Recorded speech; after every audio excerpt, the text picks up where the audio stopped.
Bismillahirrahmanirrahim. Assalamualaikum warahmatullahi wabarakatuh. Sampurasun, sahabat Ngariksa.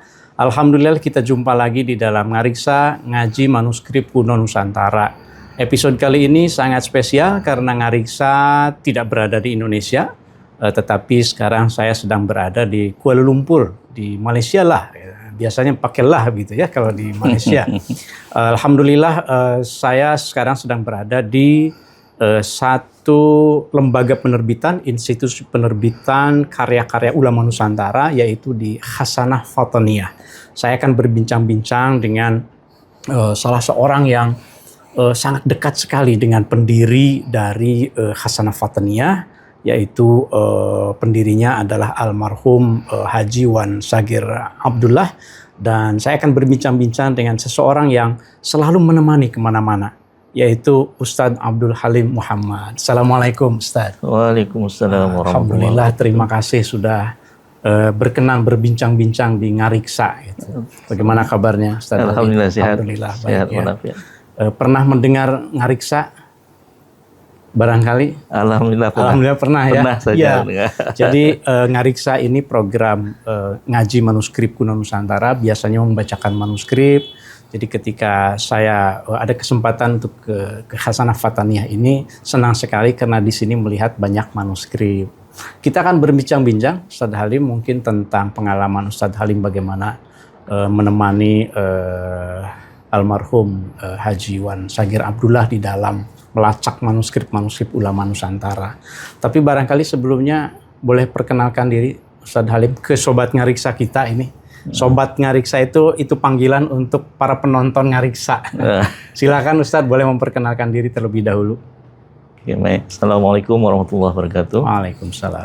Terlebih dahulu terima kasih kepada Ngariksa di bawah pimpinan Prof. Oman Fatur Rahman sudi mengundang kami di Hasanah Fataniyah. Saya Abdul Halim bin Muhammad, yaitu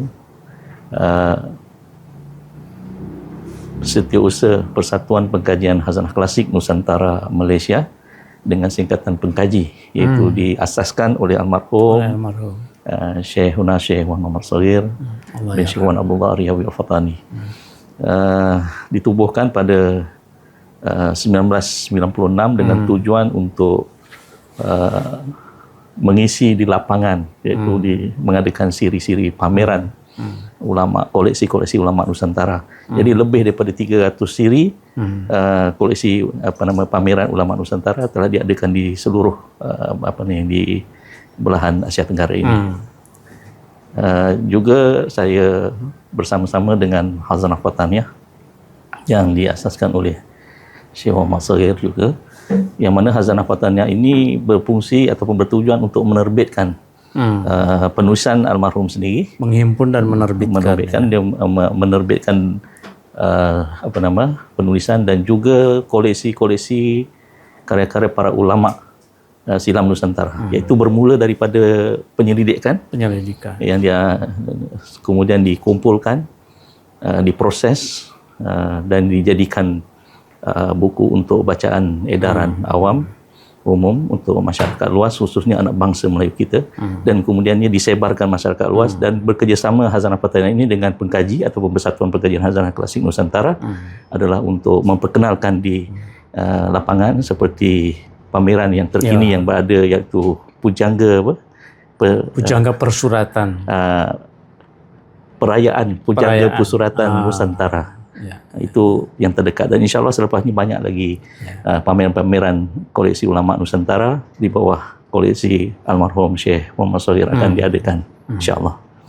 Ustadz Halim, mungkin Sobat Ngariksa ada yang belum tahu sosok dari almarhum Syekh Muhammad Sagir ini, siapa sih beliau itu? Oke, nama beliau saya lebih suka memanggil Syekh Muhammad Sagir. Syekh Muhammad Sagir. Karena mengambil nisbah kepada Syekh Ahmad Fatani, Syekh Ahmad Al-Fatani dan Syekh Daud Fatani. Jadi ini tiga tokoh yang besar dalam penanganan manuskrip di Nusantara alam Melayu kita ini, dalam kekeluargaan Al-Fatani.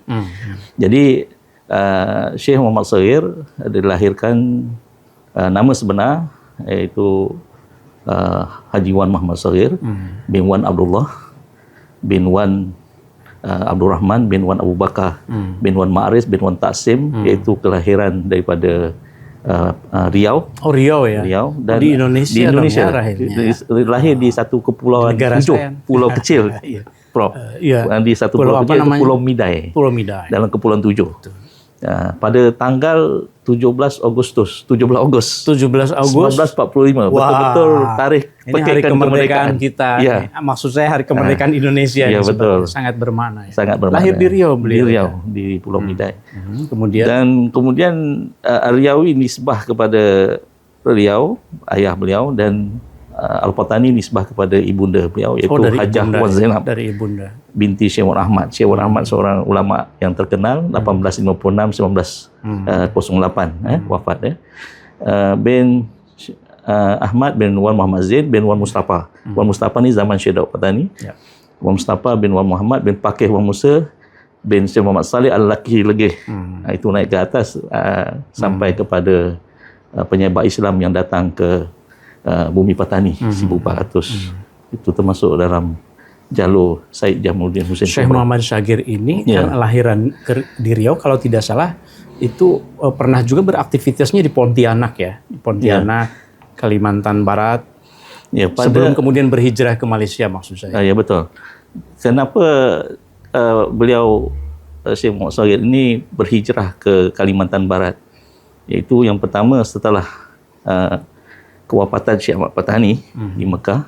Jadi seluruh manuskrip itu terpecah kepada 3. Yang pertama dibawa oleh anak beliau, iaitu isteri pertama, ke Patani Darussalam, Qadi Haji Ismail. Yang kedua iaitu anak beliau yang kedua, iaitu Hajah Wan Zainab, isteri yang kedua, itu bawa ke Midai ataupun Pulau Penyengat Midai. Dan akhirnya oleh kerana kekeluargaan ini daripada Syekh Daud Fatani kepada Syekh Ahmad Fatani, itu jalur untuk menangani manuskrip secara tersusun dan juga wasiat. Dan wasiat ini diberikan kepada Syekh Muhammad Syagir. Akhirnya Hajah Wan Zainab yang membawa manuskrip daripada Syekh Ahmad Fatani ke Midai itu dikumpulkan, diserahkan wasiat itu kepada Syekh Muhammad Syagir untuk meneruskan. Kerana Syekh Ahmad Fatani pesan walau apa terjadi sekalipun, kerja ini hendaklah diteruskan. Jadi daripada situlah maka Syekh Muhammad Syagir ini mengumpul manuskrip itu dalam kekeluargaan. Dan oleh kerana Syekh Muhammad Syagir ini tahu bahawa manuskrip itu berada Syekh Daud bin Abdullah Fatani pernah menjejak kaki ke Sambas, maka beliau pada tahun 1968 telah pergi ke Sambas dan akhirnya berhijrah sampai ke Pontianak dan Mempawah, membuka pesantren di sana tahun 74. Jadi Syekh Muhammad Syagir Abdullah ini mewarisi apa yang dilakukan oleh khususnya Syekh Ahmad Al-Fatani. Mungkin Sobat Ngariksa ingat ya bahwa Syekh Ahmad Al-Fatani itu salah seorang ulama besar. Di lahirnya beliau kalau tidak salah 1847 ya. 1856. 56. Pertengahan abad ke-19, seorang ulama yang memiliki visi untuk percetakan ulama-ulama Nusantara. Nah, yang ingin saya ketahui bagaimana Syekh Muhammad Syagir ini dalam upayanya melanjutkan keilmuan dari Syekh Al-Fatani itu, melacak manuskrip-manuskrip di berbagai Nusantara. Pengalaman Ustadz Halim menemani beliau itu bagaimana?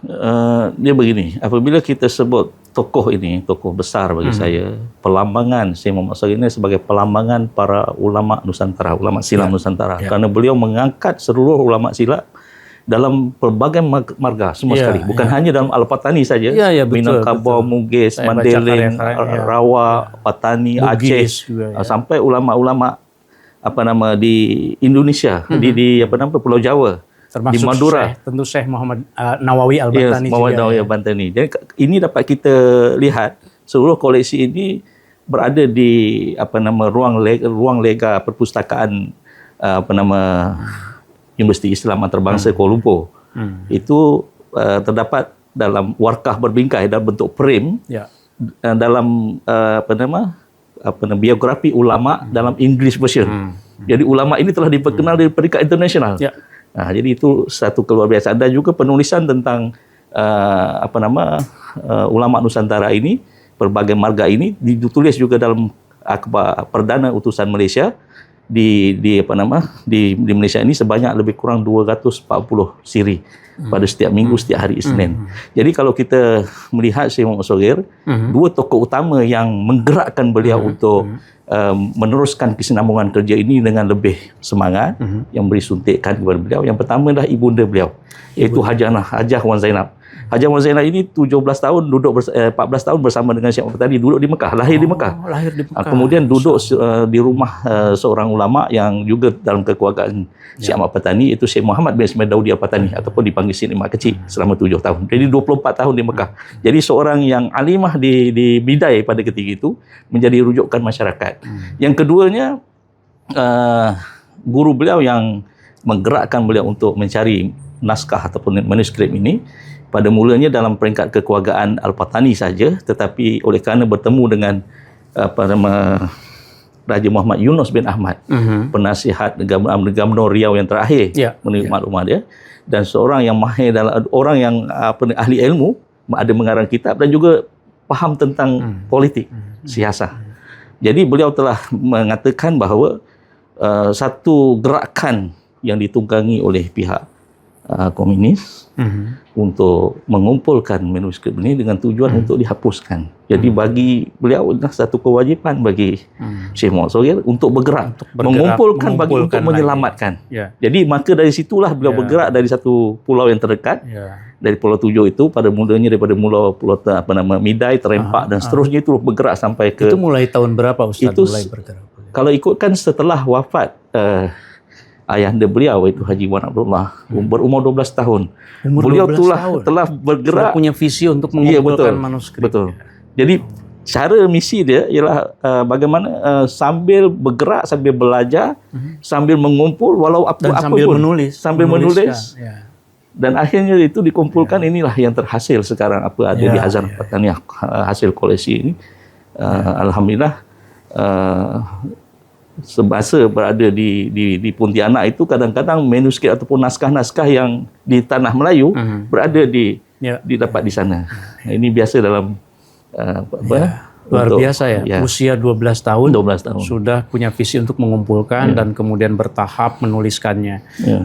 Sobat Ngariksa, saya secara pribadi itu sangat berhutang budi kepada almarhum Wan Shogir Abdullah ini, karena ketika saya memulai perjalanan akademik saya untuk tesis nih Ustadz, saya menulis Tanbih Al-Masyi, waktu itu karangan Syekh Abdul Rauf Singkal.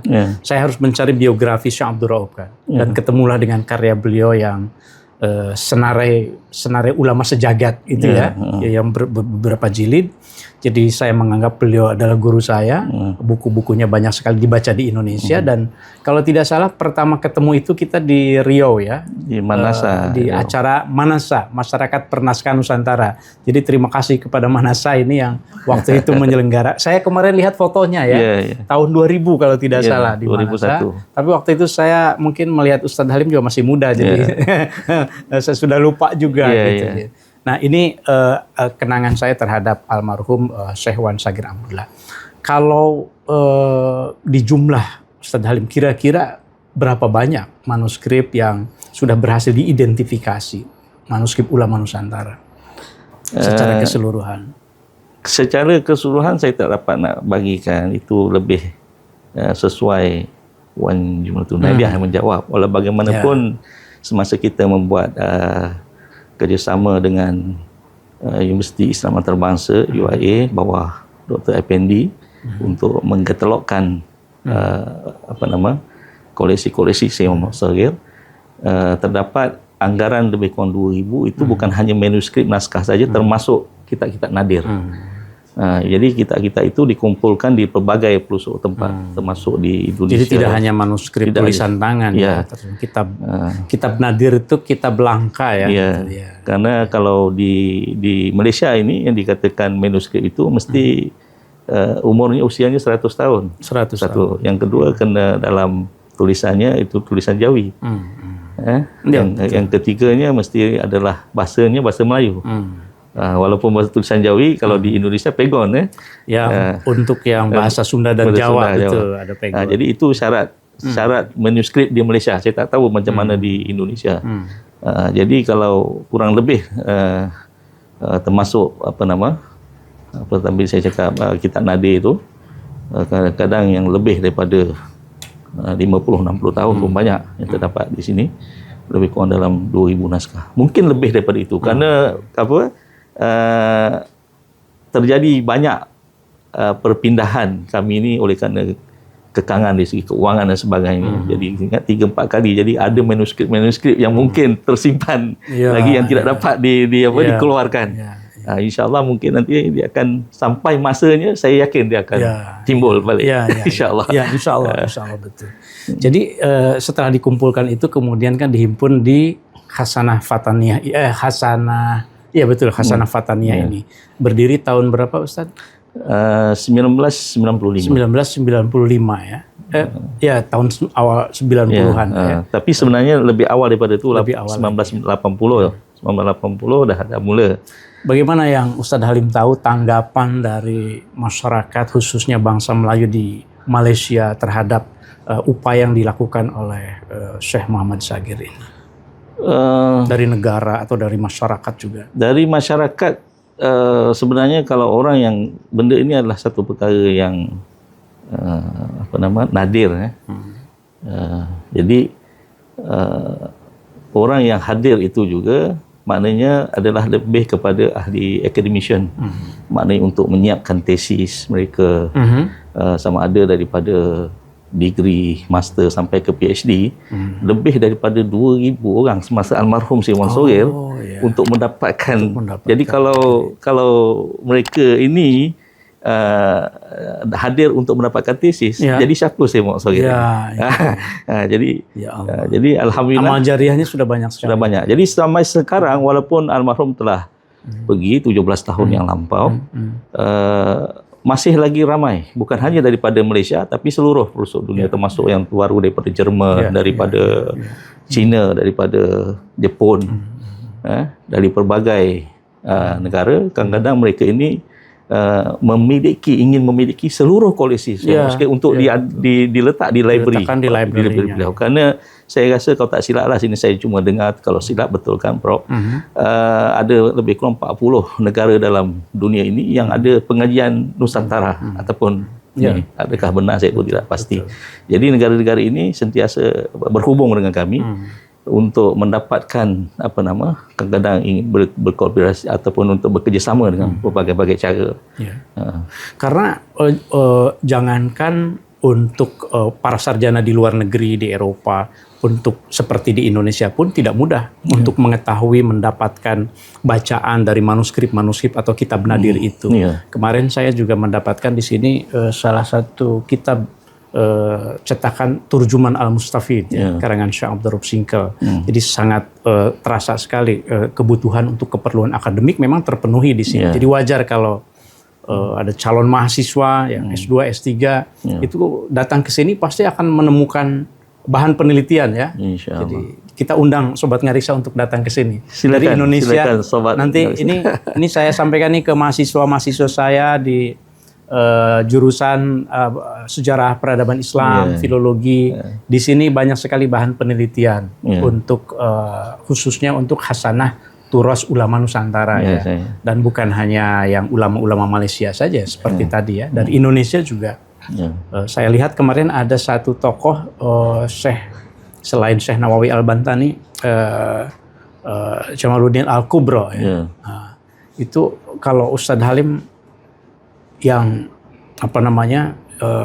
yang diketahui tokoh-tokohnya yang dari Indonesia siapa saja sebenarnya kalau masuknya yang diangkat biografinya ataupun turasnya itu macam-macam biografinya, turasnya juga. Kalau Indonesia itu dia pecahan dia tu banyak, termasuk kita tengok di Pulau Borneo, di Kalimantan Barat, Selatan, di ulama Sambas misalnya, Mempawah, macam ada sebagai contoh ulama yang berhijrah daripada Malaysia ini pergi ke Sambas atas arahan gurunya, murid Tok Kenali nama Haji Abdul Rahman Kelantan yang berhijrah ke Mempawah, diarahkan oleh gurunya.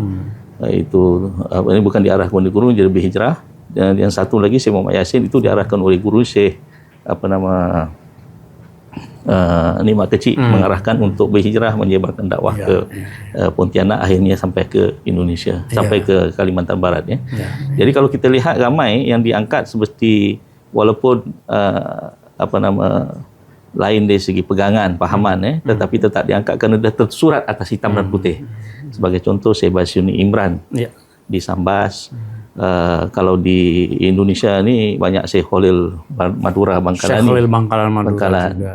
Syekh Nawi Banten, Syekh Abdul Qadir Mendeling dan Syekh Ki Hasim Asy'ari, Syekh Jamil Jambik, Syekh Jamil Jaho. Ramai, banyak, terlalu banyak. Di Aceh itu terlalu banyak. Syekh Ismail Asy, Syekh Ismail Minangkabau, Syekh Ahmad Khatib Minangkabau, itu saya nak cerita terlalu banyak. Apalagi kalau yang abad 17 ya, Syekh Abdul Singkal sudah pasti. Sudah pasti. Itu sudah pasti.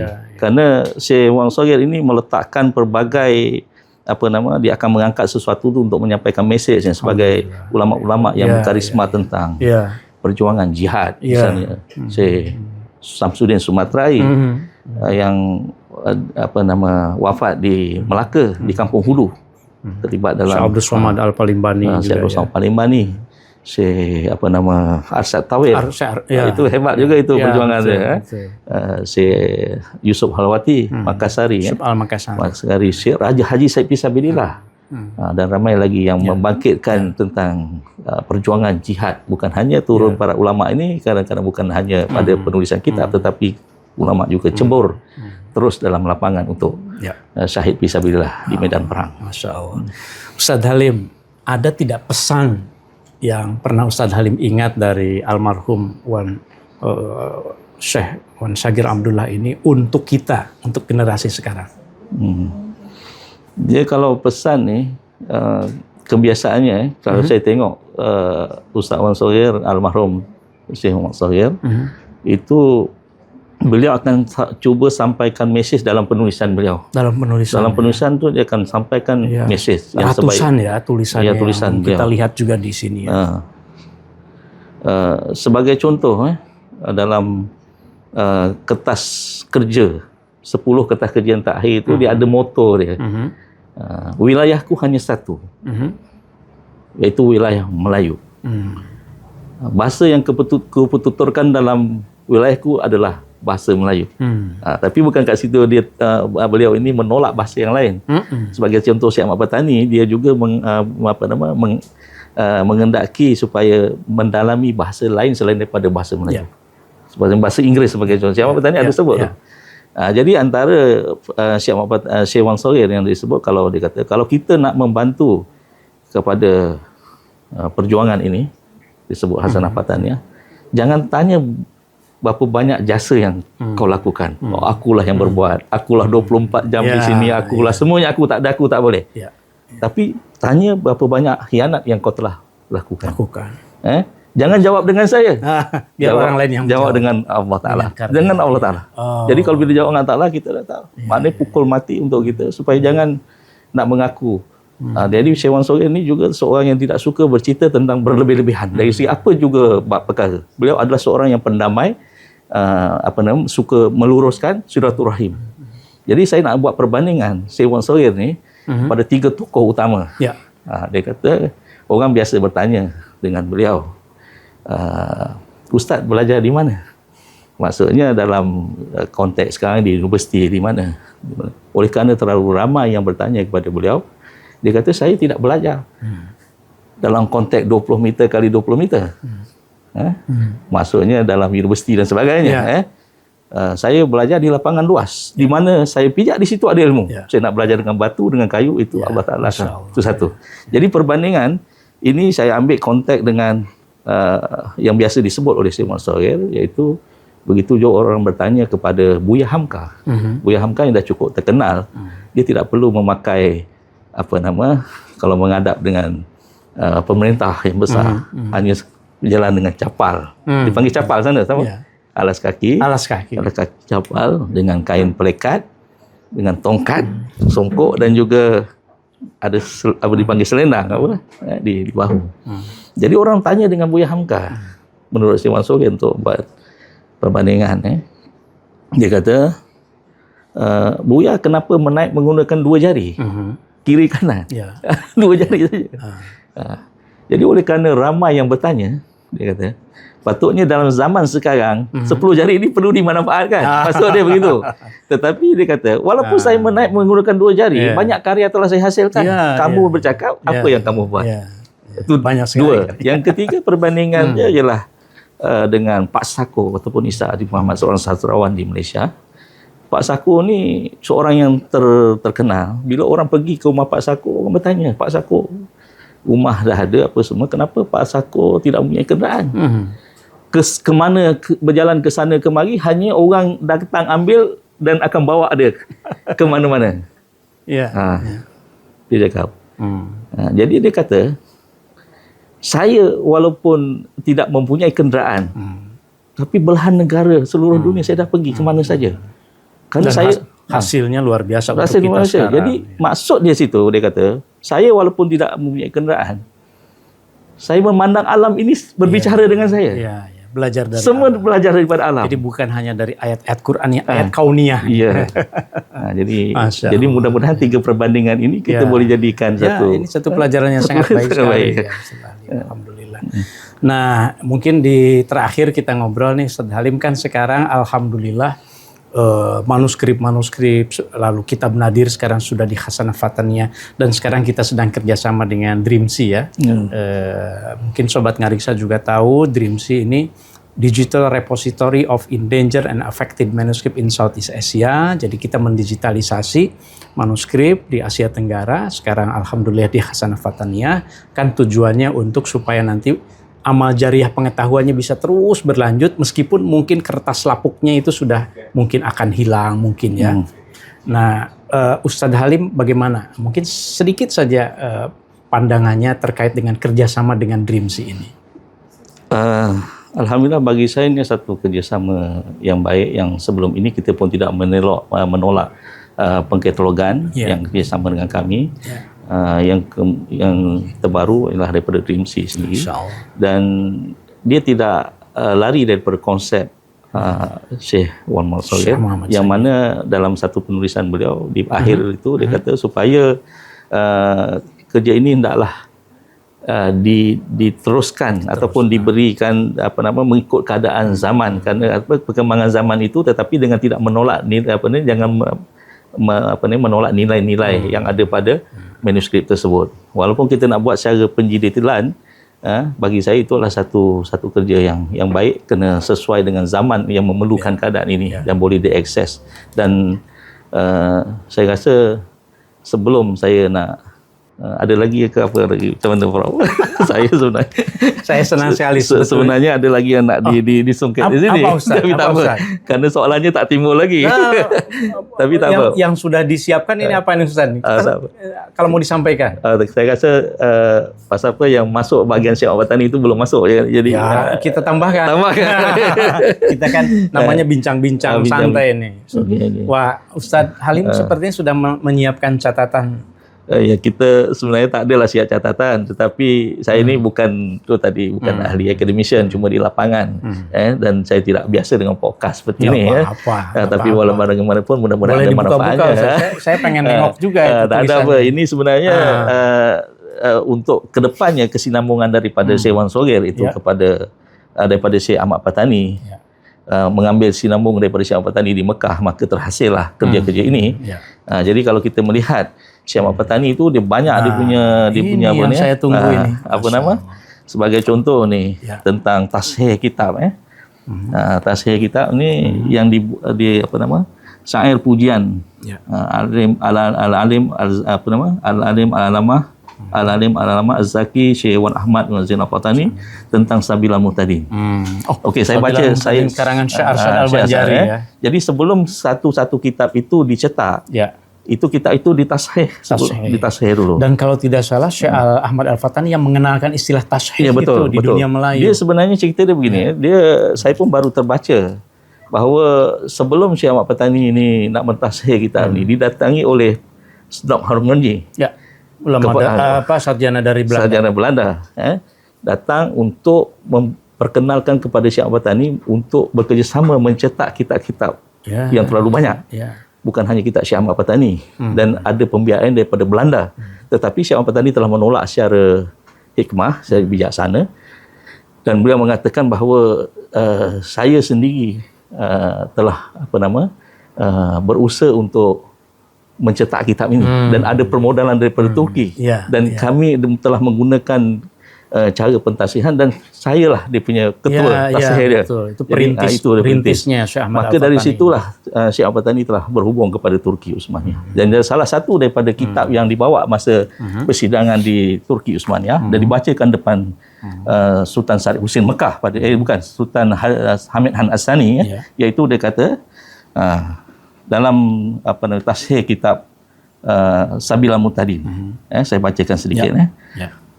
Betapa besar dan megahnya keuntungan yang diraih oleh Al-Banjari, pengarang yang tunduk di bawah kemuliaannya tokoh-tokoh yang kenamaan. Lalulah nama yang agung Muhammad Arsyad, tokoh yang ketunggalan, yang sangat luas ilmunya, besar sumbangannya. Semoga Sabiluna, Sabil Al-Muhtadin menjadi sumber hidayah bagi bangsa Melayu dan semoga kekallah baginya pujian yang tinggi sepanjang masa. Maka sambutlah bulan purnama ini. Dia kata kitab ini bulan purnama yang datang dengan cetakan yang indah dan sudah pasti akan diterima oleh semua lapisan. Amboi indah dan takjubnya, lembarannya seumpama pipi kekasih yang sangat cantik. Indah sekali. Sobat ngaris Sobat ngaris. Kena dengar benar ya. Indah sekali. Barisan hurufnya laksana emas yang bertatah, susunan hurufnya melebihi mutiara yang dirangkai. Ini dia punya kalimat bahasa Arabnya. Jadi beliau memahami betul. Kitab yang akan diterbitkannya Jadi Syekh Ahmad Patani memahami betul Sabil Al-Muhtadin, karangan Syekh Arsyad Al-Banjari ini sebagai karya yang sangat indah. Betul. Jadi semacam endorsement kalau sekarang. Betul. Begitulah pada kitab-kitab yang lain termasuk kitab Syekh Nawawi Banten dan itu dilakukan juga untuk kitab-kitab yang lain. Jadi kalau kita lihat lagi satu pemikiran Syekh Ahmad Patani ini, beliau tentang bangsa dia sendiri dan tentang kemajuan di alam Melayu sendiri. Kerana Syekh Ahmad Patani telah pergi turun sendiri ke lapangan, pergi ke Kemboja sebelum dia wafat, dan termasuk di tanah Melayu ini, termasuk saya dipahamkan kalau dalam penulisan Syekh Wan Sogeh termasuk di Kalimantan, sampai ke Kalimantan. Oleh kerana beliau melihat bahawa umat bangsa Melayu ini terlalu rendah. Dia punya harus diangkat. Dari segi keilmuannya tidak tersusun dengan begitu. Jadi Syekh Ahmad Patani berasa agak kecewa berbandingkan beliau duduk di Mekah. Beliau pada ketika itu sampai ke Beirut di Mesir, sampai ke Baghdad, sampai ke Eropah, kerana melihat akan teknologi, kerana pencetakan dah masuk. Jadi beliau kecewaan itu diberikan dalam bentuk karya. Bukan karya, dia dalam bentuk satu pengharapan dan juga wasiat kepada raja-raja Melayu. Pada Raja Melayu. Ada suratnya juga. Ada suratnya juga. Ini Sobat Ngariksa kita tambah sedikit ini sepatutnya ini semalam surat ini penting sekali. Saya nak bacakan kepada semalam depan persidangan.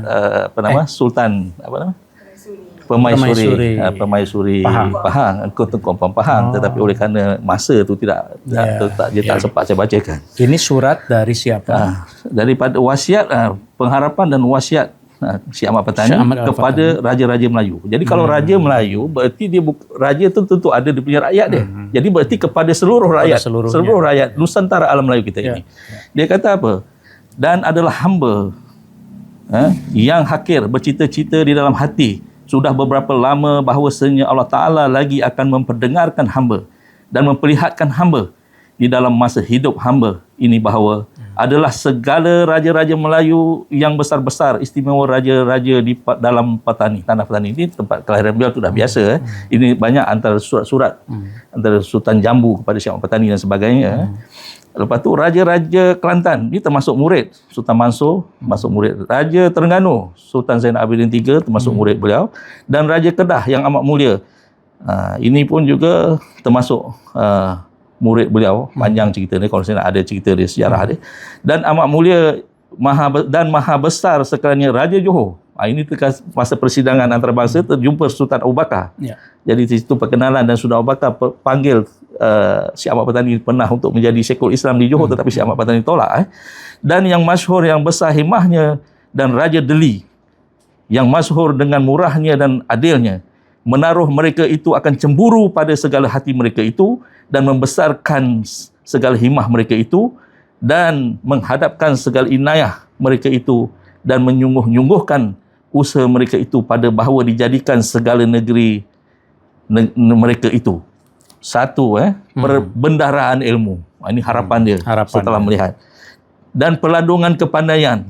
Peladungan itu apa, Ustaz? Peladung, di ladung maknanya apa? Perlandungan kepandaian. Dia kalau air meladung tu. Melimpah. Diramaikanlah pokoknya kepandaian. Dan membukakan segala mata anak jenis mereka itu. Anak jenis ini anak bangsa ni. Tak kira lah marga apa segala macam. Kepada memandang cemerlang, kebijakan dan handalan. Supaya ada kelihatan kemegahan bangsa Melayu antara segala alam. Orang Arab kasar.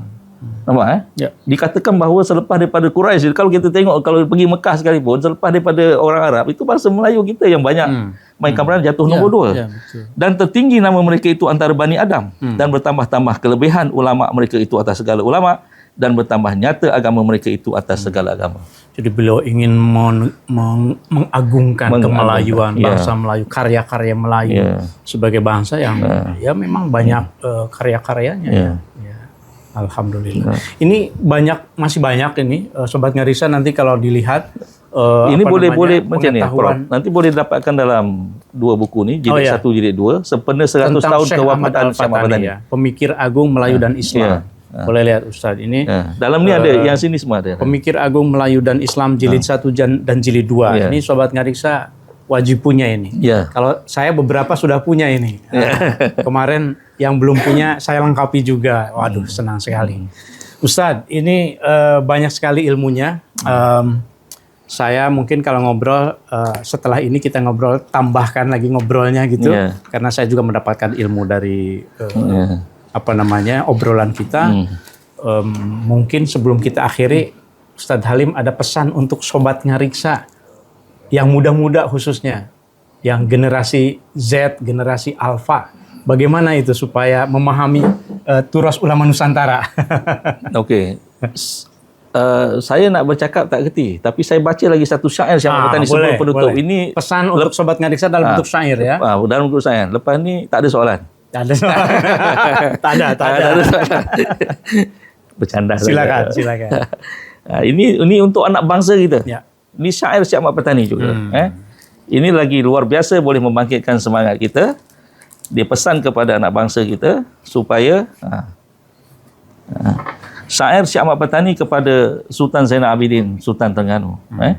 Aku berharap, ini sahabat Ngariksa. Sahabat Ngariksa. Sahabat Ngariksa harap dengar. Dan seluruh, bukan hanya sahabat Ngariksa saja, tetapi seluruh pendengar-pendengar di seluruh Nusantara alam Melayu. Seluruh penonton Ngariksa. Seluruh penonton Ngariksa. Okay.